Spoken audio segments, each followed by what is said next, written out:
In the freezing, abandoned attic, cluttered with dusty relics, a single spotlight illuminates a massive, intricate chalk circle. Anna, looking determined and exhausted, finishes the last sigil, the scratch of chalk on wood echoing in the tense silence.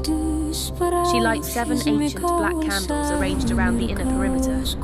The flames sputter, casting harsh, dancing shadows as she checks her watch with a desperate gesture.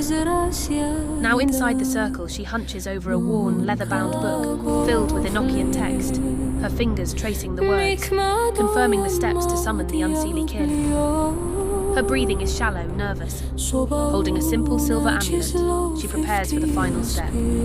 She pricks her finger with a rusty nail, her hand trembling with fear, but her eyes holding a desperate resolve. A single drop of her blood falls onto the silver. She places the amulet at the centre of the circle.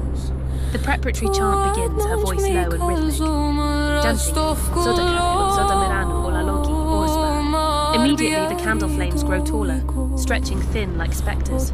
Outside the circle, old glass jars and a small portrait begin to vibrate violently as a low-frequency hum emanates from the floor. Anna looks up, terrified but committed. The room's temperature visibly drops. Her breath clouds in the air.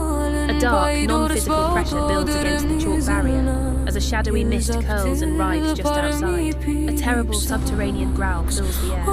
The wind outside dies completely, leaving a vacuum of sound. Anna stands, raising her arms to begin the final, potent summoning. Loud, straight. By the dust of the end and the breath of the first, I call you from the hollow between unseelie kin and the Enochian. In the darkest corner of the room, the shadows coalesce and tear apart, creating a shimmering, non-Euclidean void, the rent. She pushes her willpower into the incantation, shouting.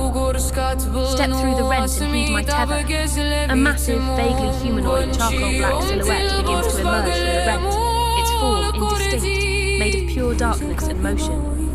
It steps to the edge of the circle, demanding, bound onto my circle. The entity's shadowy hand reaches out, attempting to cross the chalk line. As it makes contact, the chalk flares with a white hot light, and the shadow recoils with a hiss. Anna is exhausted but triumphant. The entity is fully manifested, tethered and trapped. It is huge and terrifying. It leans forward, its featureless face inches from Anna's. She stares back, fear mixed with a terrifying victory. The tension breaks. A terrifying, relieved and slightly insane smile spreads across her lips. The entity is now her captive. It speaks, a cacophony of scratching metal and unintelligible, distorted human whispers.